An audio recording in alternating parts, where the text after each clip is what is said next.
How's it going, guys? It's John Reinhardt here with the Reinhardt Group LLC, giving everybody an update on my yard. So what we did was we scalped it, we aerated it, we seeded, we fertilized, and then we put top dressing down, and it came out great. Came out so nice. I have one of the plushest yards I have ever had, and it just feels so good when you're walking barefoot on it. So look at that. Lines are looking nice and crisp, very, very crisp.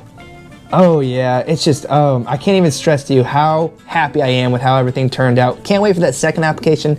Have a few veins that we need to fix, and we will fix that on that second application. So guys, make sure you hit that subscribe button so you don't miss that. It's such an easy process to do. No chemicals really needed at all, so it's good for the environment too. So hit that subscribe button so you don't miss how to get a nice plush yard here without any chemicals. This is John Reinhardt here with the Reinhardt Group LLC. Hit that thumbs up button, and I'll see you guys next time for when we do that second application on the yard. Thank you for watching.